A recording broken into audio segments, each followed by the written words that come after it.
right, ladies and gentlemen, good afternoon and welcome to today's joint general session of the ISO Board of Governors and WEIM governing body. We will begin here shortly, and I am going to turn this session over to Roger Collington. Sir, please go ahead. Thank you, Michelle, and welcome everyone again to the joint general session of the ISO Board of Governors and the WEIM governing body. Appreciate your attendance today. Let me note that you may know that a little bit out of character for me, and I'm wearing a little bit more casual clothes than normal, wearing a Hawaiian shirt. And that's at the suggestion of Governor Borenstein, who a nod towards the need to use less air conditioning and be a little cooler on such hot days. So hopefully everyone out there is comfortable and not using as much air conditioning and not getting too hot, where in some areas of the state it's well over 100 degrees. So with that, let me go on to the joint meeting roll call. Governor Borenstein. Here, Roger, and you look marvelous. As do you, sir. Chair Campbell. Here. Member Decker. Here. Governor Edo. Here. Governor Galitova. Here. Vice Chair Konzioka. Here. Chair Leslie. Present. Member Prescott. Here. Vice Chair Shorey. Here. And Member Wagner. Here. Thank you, governing body and Board of Governors. We have a full complement and a quorum, and we can proceed. With that, let me go to agenda item number one. And in agenda item number one, I'll turn it over to the chairs for their welcoming remarks, and then we go on to public comment. So Chair Campbell, let's start with you. Thank you, Roger, and good afternoon. Welcome to today's joint meeting, and thank you for being here today. Today, we welcome member Rebecca Wagner as the newest member of the EIM governing body. We also welcome the return of Anita Decker for a new term. You can find their impressive resumes, biographies on the EIM webpage. Please take a look. I'm thrilled to have both of you on the body. Parts of the West have been getting hot, very hot. I think our vice chair of the governing body, Rob Konzioka, is experiencing this firsthand with a air conditioning unit that failed Monday evening as a monsoon came in amidst the heat wave. And I think he's stabilizing a bit, but very excused to run off and get ice water at any point during the meeting. And I know he appreciates our attire for the afternoon. And also just wanted to note, member John Prescott has had an internet failure, so he's on joining us by phone today, but he is fully participating. Now I'll pass things off to Board of Governors Chair Mary Leslie. Thank you. And I just want to congratulate you, Adam, on being elected to chair of the governing body.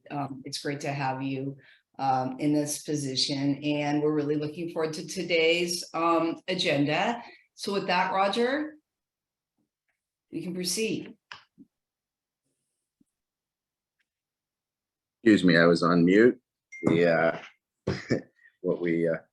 risk of being online and all that. So anyway, okay, so let's go to agenda item number two, which is our decision on the May 17th, 2023 joint general session minutes. And can I have a motion to approve those minutes, please?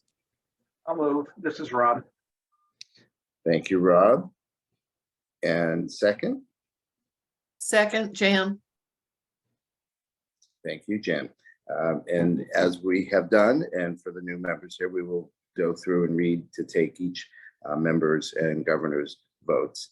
Governor Borenstein, your vote, please. Aye. Chair Campbell. Aye. Member Decker. Aye. Governor Edo. Aye. Governor Galitova. Yes. You're always a rebel, Angelina. Vice Chair Konzioka. Aye. Chair Leslie. Aye. Member Prescott. Aye. Vice Chair Shorey. Aye. And Member Wagner, you have a vote or may abstain since this is your first meeting. Abstain. So, thank you, governors and members of the governing body. The motion passes. Next item, let me turn this over to our CEO for his CEO report. Elliot. Thanks, Roger. Good to see everybody, Chair Campbell and Chair Leslie and members of the Board of Governors and the governing body. It's really nice to be with you here today. I've got a fairly comprehensive CEO report today, excuse me, covering quite a bit of activity in recent weeks. I will also like to start with summer readiness. As we've already acknowledged, it has been very hot. The first round of heat broke out around the July 4th holiday weekend. We had a peak load around that time at around 36,111 megawatts. That number was eclipsed here in California earlier this week, just short of 43,000. So we're now very much into the heating season. Of course, our colleagues in the desert Southwest, in particular in Arizona and in Nevada, have been particularly hit by the heat. Fortunately, notwithstanding a few local challenges, I think the overall grid has held up well, which I think points to certainly a lot of work within California across the West on resource adequacy, bringing new resources on board, obviously outstanding hydro conditions inside California, and a tremendous amount of operational coordination and communication coordination around the region. So we really appreciated all that coordination with the utilities, the folks in the regulatory agencies, a lot of work with the California Governor's Office, just to make sure that the playbook for any contingencies are in great shape. I also just wanted to point out that we did complete customer outreach and training where we provided a virtual refresher for all of our scheduling coordinators on communication protocols, including the energy emergency alerts that are potentially declared during emergency operations. So outstanding work so far. Of course, we have a lot of summer left, ever vigilant, ever watchful.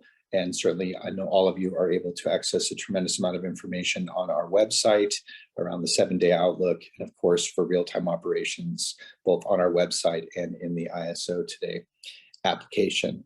Also wanted to note that back on July 1st, July 1st trading day, the CAISO was able to successfully activate the summer release of market enhancements. These were a pretty solid package of enhancements that are certainly important to maintaining reliable and economic system operations. I just wanted to note that the summer release included the exclusion of lower priority exports from the ISO's obligation in the WEIM resource efficiency evaluation tests, and also facilitated energy assistance transfers between WEIM balancing areas that might have failed the RSE test.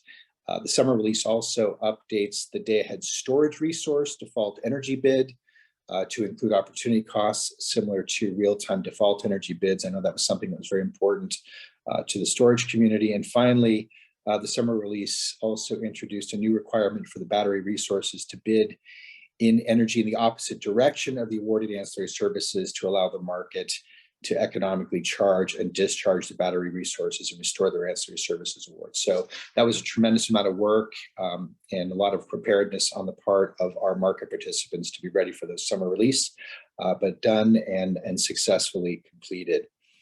Turning to EDAM and the day-ahead market enhancements, we are very excited about a continued very, very solid progress on both EDAM and DAME.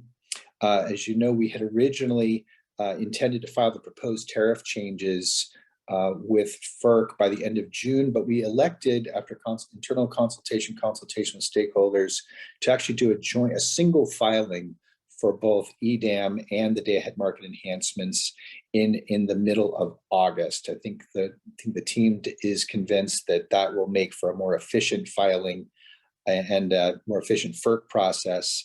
And we're going to continue moving forward on that timeline. And we've just really appreciated the significant engagement of folks from across the region in our workshops and giving us outstanding feedback on both of those tariff elements.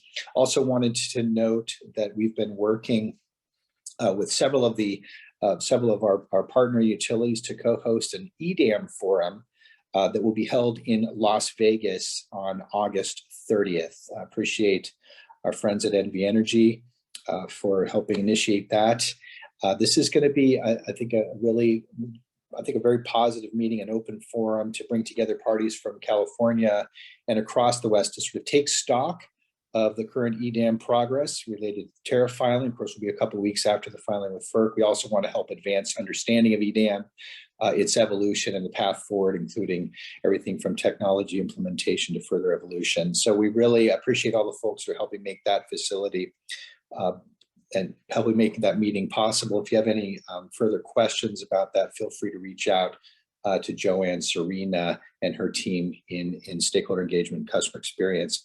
Also, just with respect to the market evolution, just wanted to note the letter that was submitted last week to CREPC and WEIM on behalf of a number of regulatory commissioners from across the West, talking about continued work on regional market development. We just wanted to note, as I said last week, that we're just very pleased that utility regulators from around the West have come together to discuss how they can work more closely together to enhance reliability and certainly benefit ratepayers across the region. And all of us here at the CAISO will stand ready to support those efforts and to work with a broad range of stakeholders to develop a long-term approach that meets the needs of California and the broader West. So just great to see the level of engagement on these very important topics. I just wanted to mention a couple other items here. As you know, we have a huge challenge here at the CAISO of making sure that we can successfully onboard over 7,000 megawatts of new resources onto our grid every year. That's a principal preoccupation for us. And of course, the reform of our interconnection processes in alignment with the memorandum of understanding that we signed with the CPUC and the CEC last year, and just generally in coordination with the broader group of load-serving entities here in California, is a critical initiative. As you may have noted in my CEO report, we now have 542 gigawatts of resources in our queue. That's a staggering number between cluster 15 and the previous clusters. And getting to break through transformational approach to this that really aligns power and transmission planning, interconnection queuing, and procurement is absolutely essential. And we began, I think, a very highly engaging process back in June with work groups drawn from the stakeholder community, and just doing a lot of listening, a lot of engagement, and really committed to trying to find some breakthrough approaches to this critical issue around queuing and successfully onboarding new resources. Stakeholders presented their proposed solutions back on the July 11th workshop, and we're going to continue to engaging with the stakeholder community and bring the board a policy in the first quarter of 2024, just to make sure that we can apply those changes to cluster 15. And of course, we will continue the close coordination with the regulatory agencies and load-serving entities across California as we drive for successful reforms. Also wanted to note, when we first released the 20-year transmission outlook back in May of 2022, we said that would be periodically updated as part of our ongoing efforts to more proactively plan for the infrastructure that California needs to meet its future clean energy goals. I wanted to note that work is now underway to update the 20-year transmission outlook. That work will be done in parallel with our 2023-2024 transmission planning process. And we are working with the CPUC and the CEC on revised resource portfolio and load forecast input assumptions into that. The next iteration of the 20-year outlook will actually go out through the year 2045 with the resource scenario identifying approximately 165 gigawatts of new resources and 15 gigawatts of gas-fired resources being retired by 2045. And as I noted earlier, this represents the interconnection of approximately 7,500 megawatts of new resources each year through 2045. So as I've noted, this remains a central focus for all of us here at the CAISO of successfully onboarding those resources, helping achieve resource adequacy and integrated resource planning targets, and ultimately helping to enable a reliable energy transition. Of course, tomorrow, the CAISO Board of Governors will be asked to approve formally our new subscriber participating transmission owner model. This is an exciting new approach to transmission development. We, of course, at the end of the day, are still very closely indexed to the state's needs with respect to resource development over the coming years. But even though the vast majority of California's resources are likely to be developed, are going to be developed in state, the resource portfolios from the CPUC still call for a reasonable amount of out-of-state renewable resource, including 1,000 megawatts from Idaho, 1,500 megawatts from Wyoming, and over 2,300 megawatts from New Mexico. So the subscriber PTO model is designed to help further enable optionality around resources into California to do the planning, to establish the balancing authority relationships, but also with a unique cost allocation methodology in which those new facilities that are out of state will not be cost allocated into the existing transmission access charge. So this is a very dynamic new approach to transmission development. We think it has broader applicability for other segments. And we're just excited to bring that in front of the Board of Governors tomorrow for formal approval. And thanks, special shout out to Debbie Levine and the team at the CAISO who have worked so hard with the folks at Transwest on this model. Last couple of things I think folks know, we have worked very hard here at the California ISO in recent years to help realize California's vision for an energy storage revolution, really. And of course, just back in 2020, we had about 500 megawatts of storage on the grid.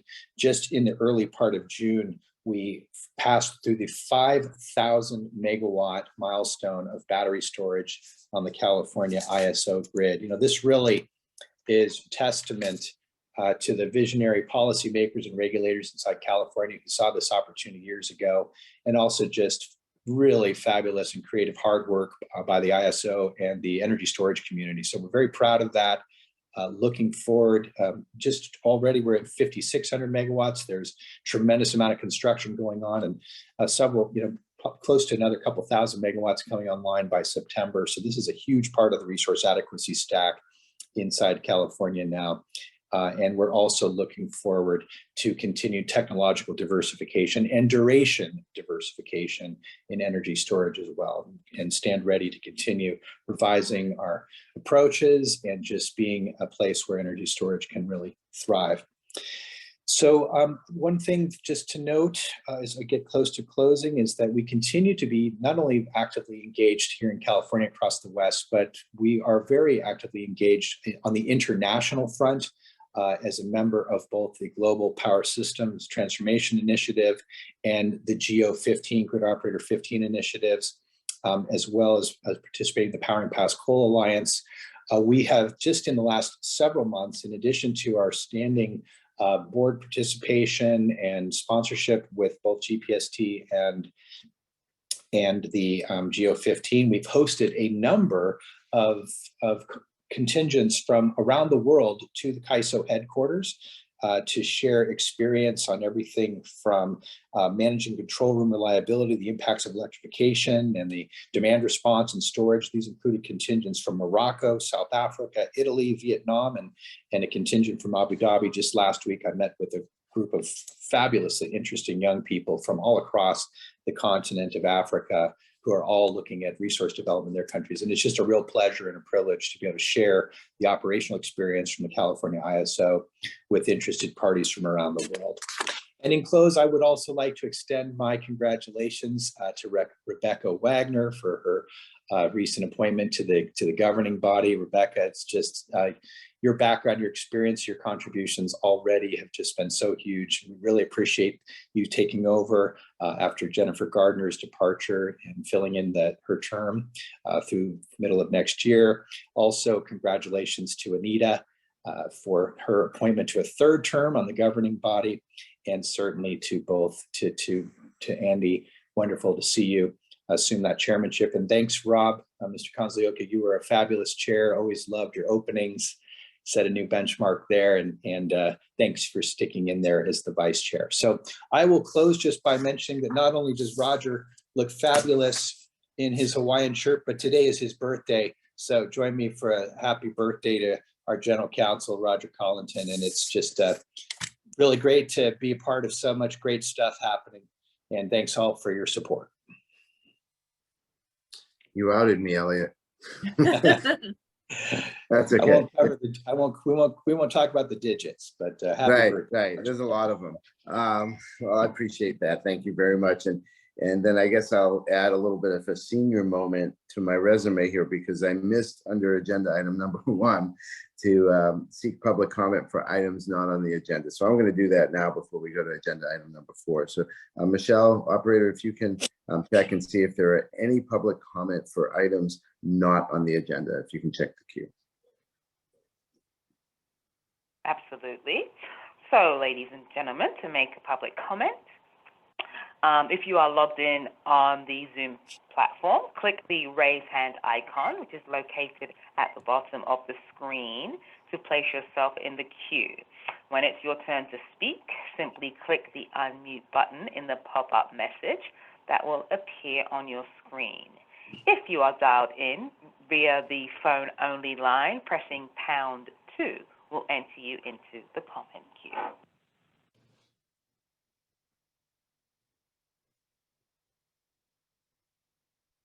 And I do not currently see any raised hands. Great, yes, nor do I. So we will now move on to agenda item number 4, which is the Roger, decision. quick Yes. question, Mary, Chair Leslie, can we have a moment to comment on our CEO's report? Absolutely. You are our chair and you may have a moment. Thank you. Well, first of all, happy birthday, Roger. Thank you. Yeah, we got to hurry up though. I have a tea time. No, I'm just kidding.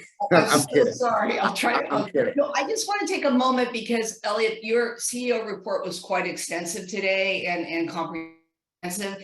And I just want to reiterate how huge this is that we're getting to 7,000 megawatts being integrated this year. I mean, since I've been on the ISO board, you know, I think the first couple of years we were integrating 1,000 megawatts a year or 1,200 megawatts, and then we kind of eked up to 2,000-ish. But 7,000, we've never seen 7,000, and this is critical because we need to do this every year for what?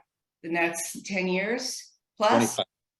That's 25 years. Okay. And also the integration of the batteries, the 5,000 megawatts. I mean, that's historic. It was a little choppy there for a while in the beginning, but you know, because we had COVID and we had the, you know, the ships and the disruptions, et cetera, et cetera. But I just want to say, I think this is phenomenal. And I applaud everyone at CAISO for getting us here. And I can't imagine there's anyone in the country right now integrating these levels of megawatts onto a grid successfully, uninterrupted. Okay, so I just want to take a moment to say that. Yeah. Thank you. Appreciate your comments, and yeah, head down and just keep making progress. So thank you very much. Appreciate it. Thank you, Chair Leslie. Okay, if now I think we can move to agenda item number 4, which is our decision on the withdrawal on WEIM base schedule submission deadline. And let me turn it over to our Vice President of Market Design and Analysis, Anna McKenna. Thank you, Roger. Good afternoon, Board of Governors and governing body members, Chair Campbell and Chair Leslie, and welcome governing body member Wagner. An exciting day, a lot of good news being shared today. I have the pleasure of introducing Danny Johnson, our Market Design Sector Manager in our group, in the Market Policy Development Group, who will be presenting to you a request to withdraw our prior decision and commitment to change the base schedule submission timeline. Before I turn it over to Danny, I did want to take a moment in particular to thank the stakeholders for their support in changing direction in this case, because it does allow us to actually then focus more on important changes to the real-time market that we're looking to focus on in the upcoming years, and working together with stakeholders. I did want to thank stakeholders for their support in making this change.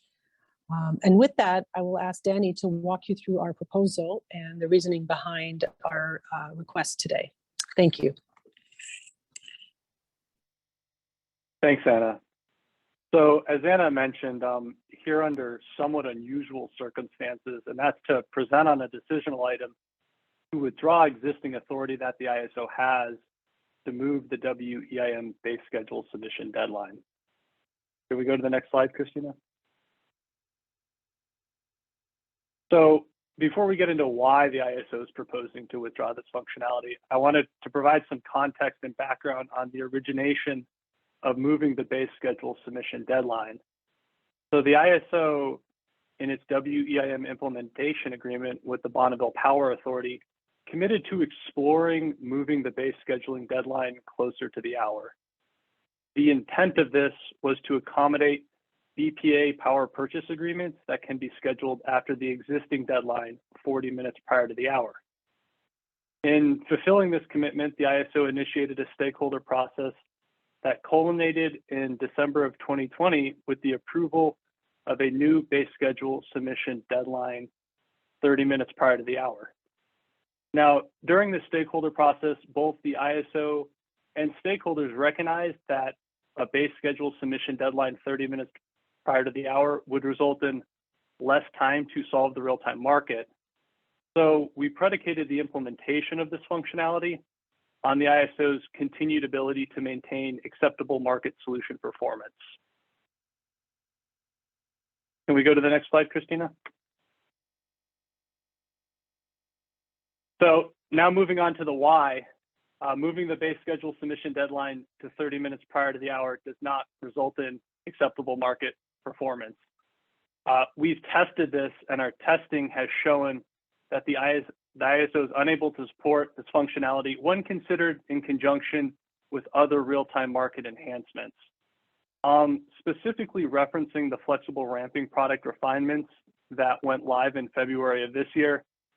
That initiative, as you may remember, increases both the reliability and the efficiency of the real-time markets through procuring flexible, deliverable capacity to meet net load uncertainty. And implementing that functionality required additional computational time. Once that was implemented, we determined we would not be also able to implement a base schedule submission deadline at T30. So while the ISO is determined that it's unable to implement this functionality, operational experience to date has demonstrated that the functionality was not necessary for the BPA to successfully participate in the EIM. Bonneville went live in the EIM in the spring of 2022 and has been participating ever since. We largely attribute their ability to participate successfully to the tagging and scheduling practices of BPA's WEIM neighbors. Can we go to the next slide, Christina? So the ISO publicly noticed our intent to withdraw this authority. We then held a stakeholder call to discuss our decision to withdraw this authority, as well as the analysis that informed that decision. Through that process, we received two different sets of comments. BPA expressed disappointment, however, also made clear that they understood the ISO's decision was based off technical feasibility and continued to encourage the ISO to balance its improvements to the real-time market with feasibility. NVE also submitted comments, and they raised a more nuanced concern. They pointed out that the FRP refinements policy that I referenced earlier contains a new calculation of net load uncertainty. That calculation utilizes both forecast data, which is new, as well as historical observations to determine the net load uncertainty. It has been observed that that uncertainty calculation has increased variability. NVE then correctly points out that removing a base schedule submission deadline at T30 effectively reduces by 10 minutes the amount of time that they would have available to address the uncertainty requirement within the WEIM RSC. Management recognizes this concern, and we're committing to work with both NVE and all stakeholders to better understand their concerns on the newly implemented net load uncertainty requirement. We plan to analyze whether the observed uncertainty that has increased is reflected in the uncertainty that actually materializes. Following the conclusion of that analysis, we would be open to making additional changes if necessary to ensure the accuracy of the calculation of net load uncertainty. Can we go to the next slide, Christina? So the ISO is proposing that this falls under the joint authority of both the ISO Board of Governors and the WEIM governing body. And this is rooted to this functionality and the impacts of this functionality and the withdrawal of this functionality equally applying to all real-time market participants. Effectively implementing this functionality would reduce the amount of time available to solve the real-time market, which would equally impact all real-time market participants. I think one more slide. So in summary, management is recommending the approval of the proposal to withdraw the ISO's existing authority to move the base schedule submission deadline from 40 minutes prior to the hour to 30 minutes prior to the hour. We would look to retain the existing submission deadline at 40 minutes prior to the hour. And that's the conclusion of my presentation, but I would be happy to answer any questions you may have.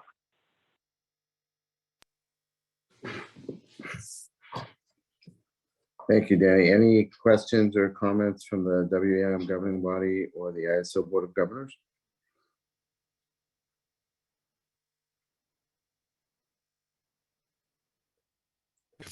Member Kanziolka, his hand up. Vice Chair. Oh, thank you, Andy. Yeah, I couldn't see that. Member Kanziolka, go ahead, please.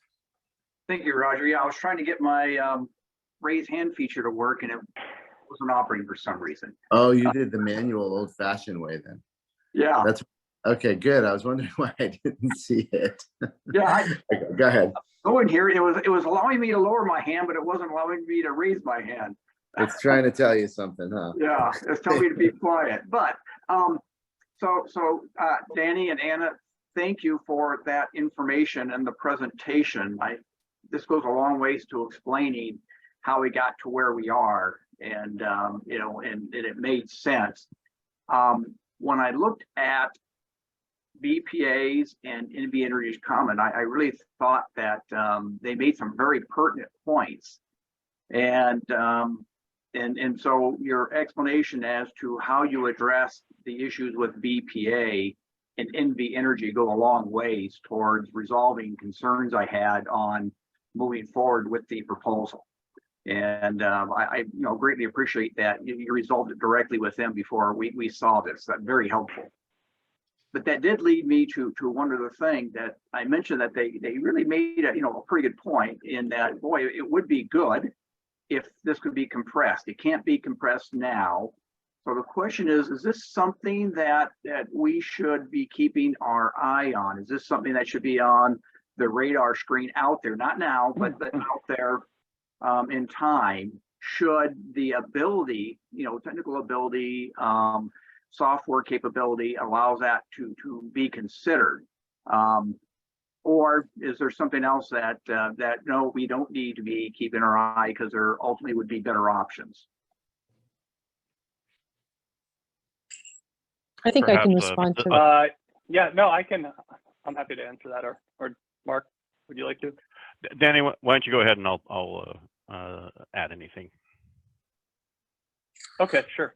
Yeah, so Rob, I think right now our plan is not to revisit this functionality, and that's really rooted in the finite amount of time we have to solve the real-time markets. I think we're taking to heart BPA's comments about trying to balance what enhancements we're making to the real-time market.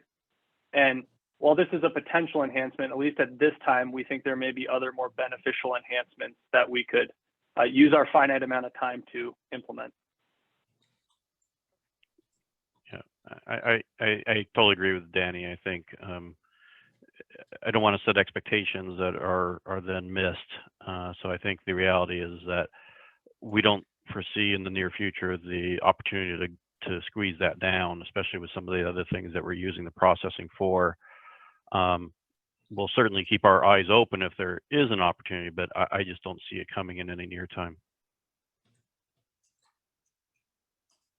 Okay, thank you.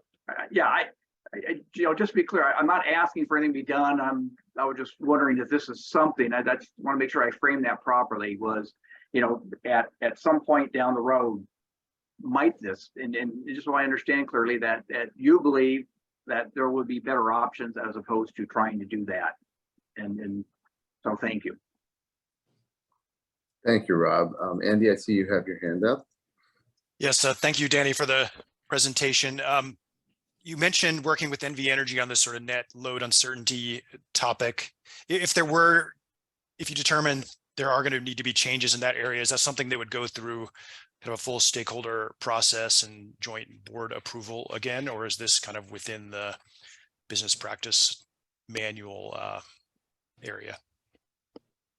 I think regarding the exact formulation of the net load uncertainty calculation, we might have some more flexibility to do that, although we would definitely do that either transparently through a stakeholder process or a BPM approval process.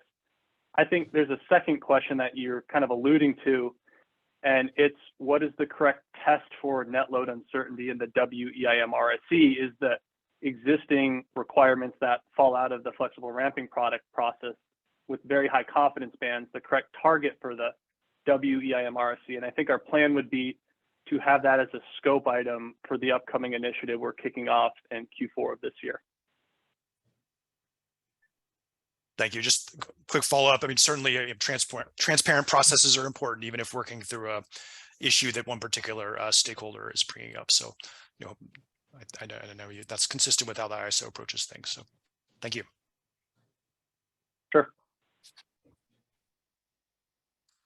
I don't see any more hands raised. Anyone else from the board of the governing body?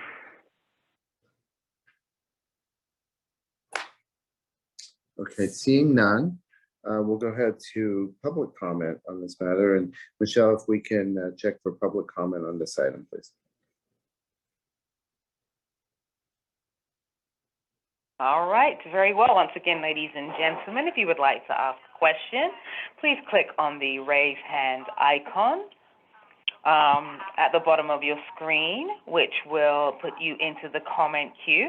If you are joined via our phone-only line, pressing #2 will enter you into the question or comment queue.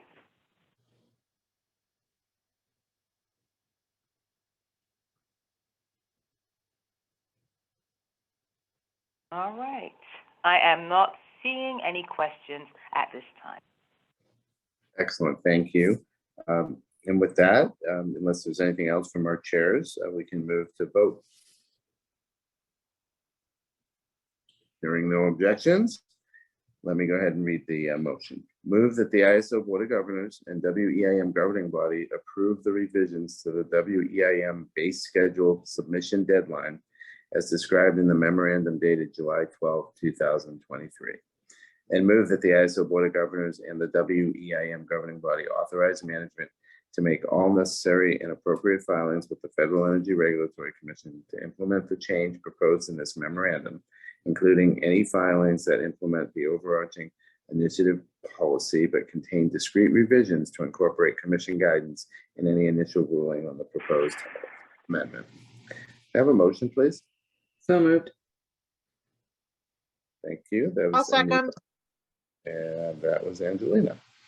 I say that for myself so I can note it. And so let's go ahead with the vote. Governor Borenstein. Aye. Chair Campbell. Aye. Member Decker. Aye. Governor Edo. Aye. Governor Galatova. Aye. Vice Chair Konzioka. Aye. Chair Leslie. Aye. Member Prescott. Aye. Vice Chair Shorey. Aye. And Member Wagner. Aye. Thank you, governors and governing body members. We have a passed motion. We'll move on to our next item, which is agenda item number 5, which is a briefing on the policy initiatives, EDAM, DAME, transmission service and market scheduling priorities, also known as wheel-throughs, GHG accounting and price formation. And for that, again, we have Anna McKenna, Vice President, Market Design and Analysis. Anna? Thank you, Roger. Thank you. So I'm going to walk you guys through a series of slides. I will try not to get into, I'll try to be brief, and I'll be happy to answer any questions that you provide. But we have a very busy year this year. as you can tell by the slide deck. Since we last spoke on the day-ahead market enhancements, the teams have been very busy working with stakeholders on the tariff development process.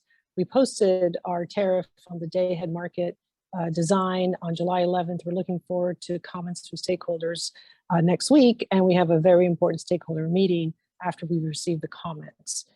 With that, we're hoping to complete our final version of the tariff and prepare ourselves for filing around the mid-August timeframe with FERC.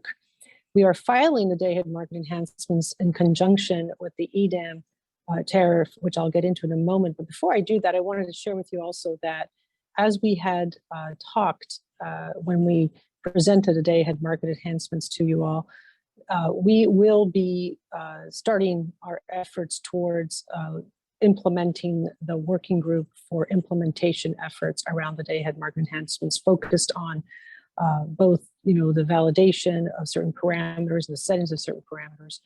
That plan and preparations for that implementation group has started internally, but we think that in terms of timing, we expect to go live with that effort earlier in the year of 2024, because we're looking right now to sequencing our software delivery and everything we need to do to get it in place so that we can actually do that kind of validation. So that's where we're at with that, but progress is being made. We have internal work being presented on that. You'll soon start seeing some stuff externally, but just wanted to make sure you were all aware of that effort as well. On the EDAM side, next slide, please. We have also been very busy developing our tariff language on EDAM. I want to thank stakeholders tremendously on the effort, both on DAME actually, as well as the EDAM effort. We have received on the EDAM extensive stakeholder input. We have a meeting on July 26th to discuss additional comments were submitted. This is after the second round of comments on the EDAM tariff. So there's a lot of work already been done. The final version, again, of that tariff will be posted just before we file at FERC in mid-August, incorporating all the comments that were received from stakeholders. So that'll give us a nice complete tariff that stakeholders can look at. And then we will start walking our way through the regulatory process at FERC for both filings. As I noted, we've decided to make the EDAM and DAME tariff contemporaneously with each other in one filing at FERC after receiving a lot of input from stakeholders, as well as looking at our, how integrated these two efforts are. We felt it was more prudent to do a joint filing, and that will go to the Commission around the mid-August timeframe, and we'll be seeking an order and a decision from the Commission in December of this year. So that's a few months for the Commission to consider the two proposals. Next slide, please. On the EDAM implementation front, the teams have also been very busy working on developing the business requirements, working with Pacificor in developing their requirements as well. And the implementation teams have been very engaged with each other in working through issues and making sure that they communicate very clearly and are very aligned as we move forth in our implementation efforts. We've also started our engagement with the vendors to support the implementation of EDAM, and we have already submitted some of the business requirements, and we've published as well the business requirements for public consumption in July as well. Sorry, we plan to publish in July. I'm not sure those have been published just yet, but that our goal is to publish them in July. So that's, again, we're making some good progress there in the implementation front of the EDAM. Next slide, please. Another area of work we've been engaged in is in the development of certain rules that apply more specifically to the ISO BAA's participation in the EDAM itself. And these rules are not salient or core to the EDAM design, but they do enable and provide the basis on how we, the ISO BAA, will be participating in the EDAM. Some of these rules will pertain to cost allocation questions around if there are any transmission congestion revenues that occur, how do they get allocated within the CAISO BAA, as well as surcharges, for example, we might face with regards to the resource efficiency evaluation, and how do those surcharges then get allocated, as well as if there are any payments coming out of that, because there's allocations for the passing BAAs that also receive those amounts. And so we're looking at those rules right now very closely with stakeholders, and we're about to complete our draft final proposal, hopefully by the end of this week, and we're moving towards a September decision by the Board of Governors. This will be a Board of Governors decision only, because they pertain only to the CAISO BAA activities. And we hope to be able to complete that by September, so that we can then file early in October, and then file with the Commission whilst the Commission is still considering the EDAM and DAME. There are synergies there as well, and making sure that all these three items move in a timely manner, so that we can have decisions coming back from the Commission by the end of the year. Next slide, please. Another very important initiative that we've been working on and spending some time with stakeholders on in the tariff development process is our transmission service and market scheduling priorities activities. As Roger noted, this is also lovingly referred to as our wheeling initiative. We split up the tariff process in two phases.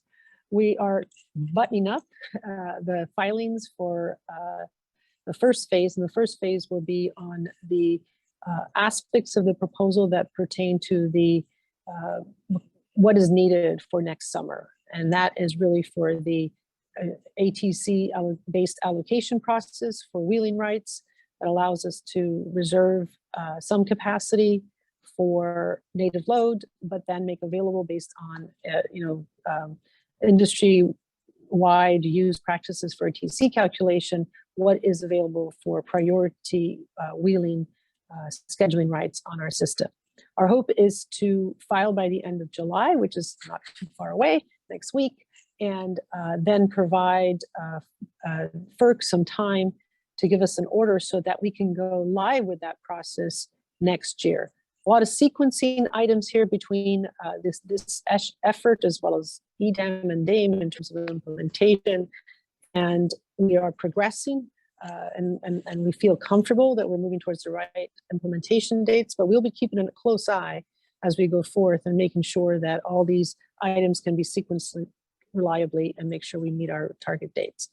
The phase two part of this is the longer term process, the process for requesting longer term, beyond 1 year type of wheel through priority rights on our system. And so we separated those two filings because of the urgency of making sure we have something in place for next summer. And we're taking a little bit more time to work on the tariff for the longer term process. And we hope to be able to also take this to the Commission in January of 2024, so early next year. Next slide, please. So I just covered all the filings we're working on and everything you've already decided on, and all the great things that we're doing to get them to FERC. Now I'm going to turn my attention a little bit to important initiatives currently either getting started and what we're thinking about and coming up. And you'll have more visibility as these things develop. One of the areas there's been a lot of discussion around is the greenhouse gas accounting working groups that we're looking to initiate. We have been working internally as well as talking to stakeholders externally on what is the next focus of the GHG discussion. And when we completed the EDAM design, we arrived to a design that is going to be implementable and ready for us for EDAM. So we don't expect to change the GHG design for EDAM, but we did make a commitment to continue to discuss the evolution of GHG and the Western interconnection. And so we're meeting that commitment by starting that dialogue. And what we're looking at also, as we've been engaging with stakeholders in the GHG area across the Western interconnection, is a recognition that there's a diversity of products, a diversity of programs that we deal with. And we're very much interested in making sure that our GHG regulatory frameworks, are able to work with all the programs in the West, as well as making sure that, we provide what support is needed for through our, however we can, for complying with the various programs and recognizing that there are differences. What do those differences mean from a market perspective? So we'll be engaged with stakeholders on these discussions, both about what the future might look like, but also more importantly, making sure that our WEIM entities have all that they need really to comply with the programs, and that the programs are synergized within our systems as best as possible. We'll be initiating working group structure around this.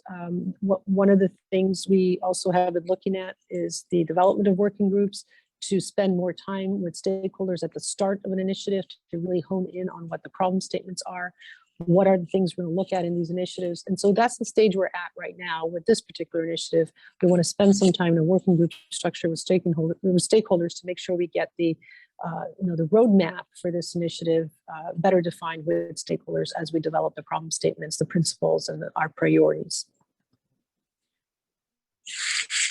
Sorry, next slide, please. And this slide gives you a bit of a little bit of a roadmap, if you wish, of what we're going to be covering in the working groups.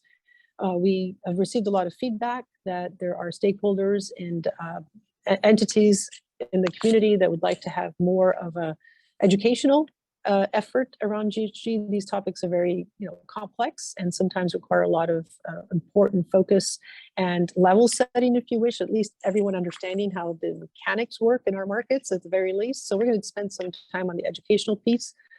We've also received a lot of feedback, and we expect that we'll hear, and as we start these working groups, that there'll be an interest in continuing to discuss issues related to leakage, resource shuffling, or secondary dispatch. We're not quite sure yet how deep these items will go, but these are some of the things we've already heard from stakeholders. We're also looking at a GHG accounting and reporting issues and how we can facilitate better reporting by our members in the WEIM. And we're also, of course, paying close attention to the different regulatory frameworks in the West. So that pretty much covers the GHG initiative that's coming up. Another important initiative that affects many stakeholders is our price formation enhancements. We've spent some time over the past year working through some of workshops and working with stakeholders on defining some of the areas related to fast start pricing and the definition of what fast start pricing is. But we're going to now start moving into deeper phases of our price formation efforts. And the sequencing right now, based on what we expect, is to focus on the scarcity pricing requirements and mechanisms in our market, a good evaluation as they currently work, if there are any issues around that. And of course, with scarcity pricing will come the market power mitigation discussions as well. And then, as you can see from the chart, the chart does not have dates on it, but we wanted to provide you a sense of the sequencing of our discussions. We will also start an analysis phase in the fast start pricing effort, so that we can make sure that we understand within the greater footprint of the WEIM how whether prices are reflecting accurately the cost of the resources that are marginal in our system. So we're looking very closely at the fast start pricing. The characteristics of the greater WEIM resource fleet to ensure that we have a good assessment of that. We're going to do this in a working group structure so that we'll be working closely with our stakeholders to get their input and involvement in all of this analytical effort. And then we will move on to the sort of, once we've defined what the problem statements are through the analytics, we'll be better equipped as a community to start exploring possible changes to the pricing to better reflect the characteristics of the resource fleet. So that's sort of an idea of how these elements broke out. Another big part of our focus in the price formation effort that I should mention is that we will be looking also to some of the issues that were raised with regards to bid cost recovery and storage resources. Those will be coming also in earlier next year. We expect starting with a working group structure around that as well. And as we move forward in our price formation efforts, and this is also related to the storage, management of storage in our markets, we'll look at the multi-interval optimization, how that applies specifically to storage and the compensation for storage, which is a critical element that's come out of our engagement with the storage community over the past few years. And of course, with the increased presence of storage, it becomes more and more important. So we'll be taking that on as well. Again, our first effort will be focused on the scarcity pricing and the fast start pricing analysis, which will commence in the work this year in our working group structure, and then we'll start moving towards some definition of potential solutions to the problems that we identified through this process. And that is the last slide on the deck.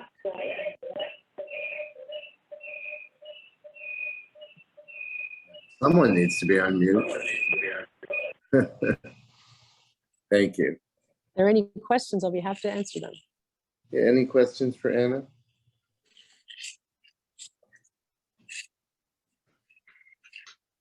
See, Anita, I see your hands It looks up. like, Yeah, so a couple things. So, and I really appreciate seeing that scarcity pricing is coming first. I think that there was a lot of stakeholder comment about that being put in place first. I'm just curious, and so this is off this topic. So I'm glad to see that how this is laid out in the stages of it, particularly. But secondarily, on the gas issues that came up for the Southwest, I don't know if there's not something in the initiatives for the working groups for them. There, on the gas issues, there is on the initiatives, and I think part of, yeah, I'll be happy to answer that question. We don't have a slide on that, but thanks, Anita, for asking that. So we are also commencing a working group focused on gas management issues that pertain more specifically to the WEIM community. We spent some time with the WEIM community most recently, really going through some of the differences and some of the issues that they face with regards to the management and the coordination between the procurement and management of their gas requirements and the energy market requirements. We had a really good discussion at the RIF meeting surrounding this topic. And what we thought was best is to commence a working group with the WEM community members. Of course, the working groups are open to everyone, but it's really focused on how they experience those gas management issues. We spent a lot of time on our BAA level over the past few years, really looking at those issues, and seem to have resolved some of that. But we're seeing that there are some differences because of either the different gas pipelines that they deal with, or just the different ways the penalty structures are formulated in those various gas pipelines. And so we wanted to take a better look at if there are additional changes we can make to address some of the concerns that they've raised. Thank you. And I did have another scarcity or another price formation enhancement question. Have you guys done like a comprehensive, like best practices, what all the other markets are doing in terms of price formation?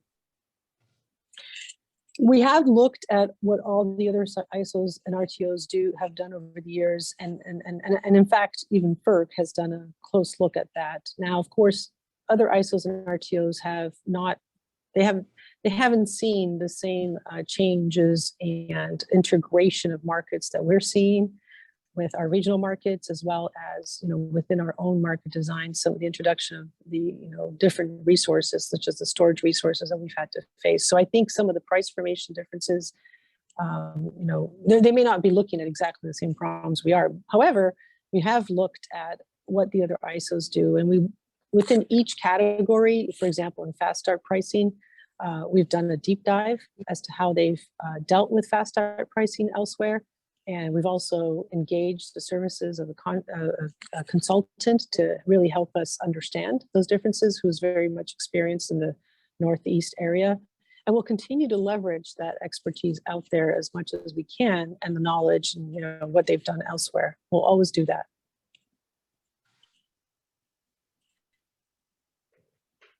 Okay. Andy, you have a question?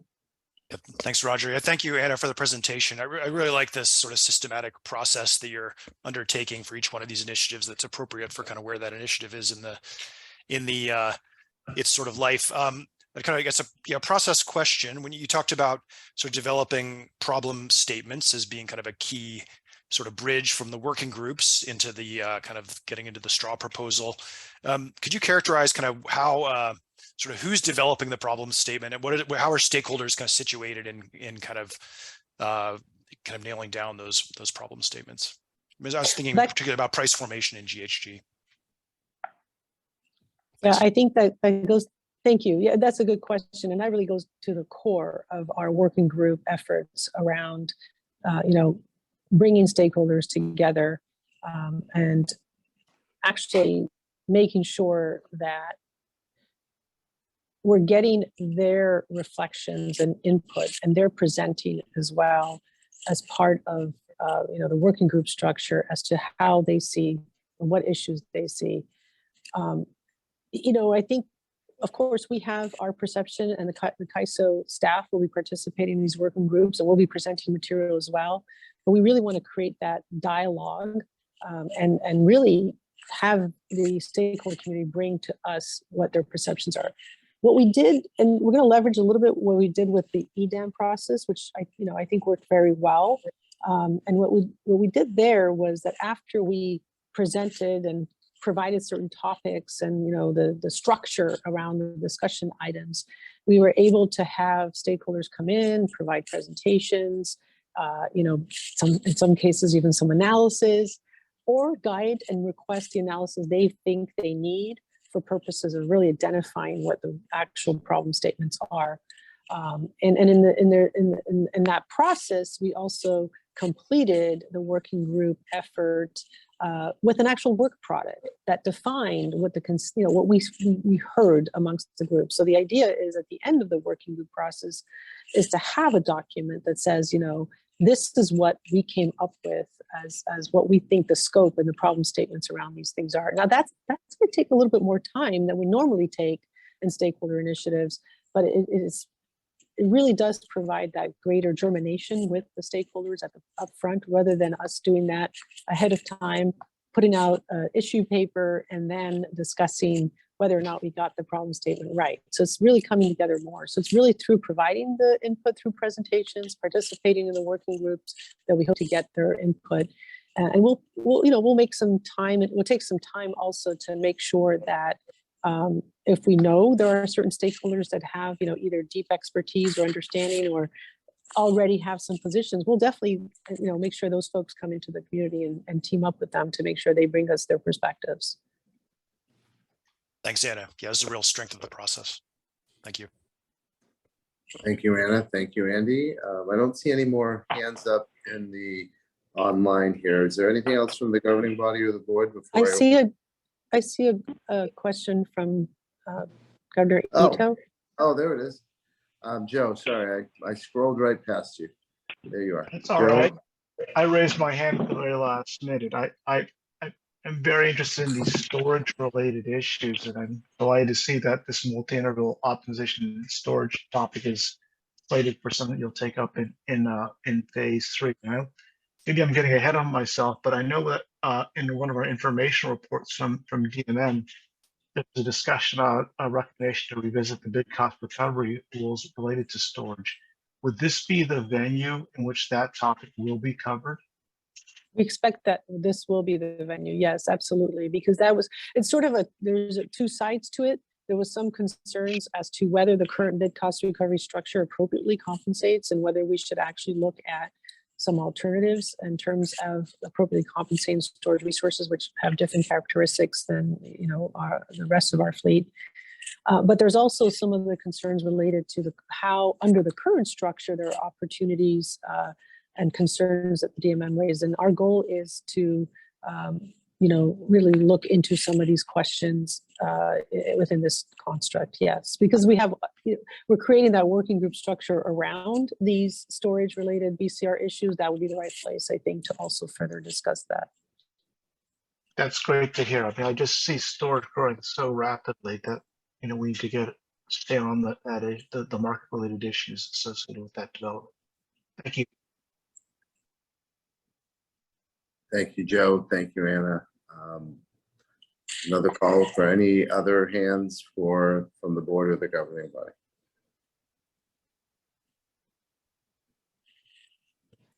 Okay, seeing none.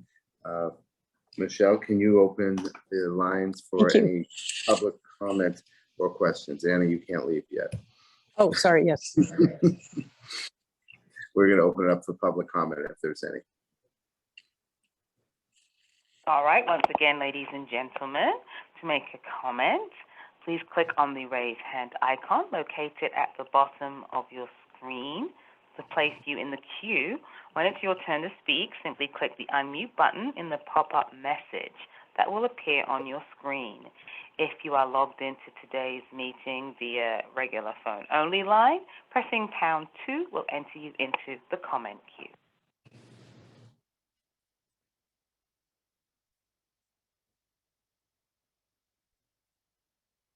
All right, I do not see any raised hands at the moment. Thank you, Michelle, nor do I. With that, I think we can go to the next item, which is our last item, which means Anna, you now are off the hook. Thank you. It's the informational reports, which are provided to the board and the governing body for reference, but if there are any comments or questions on the informational reports, now would be the time.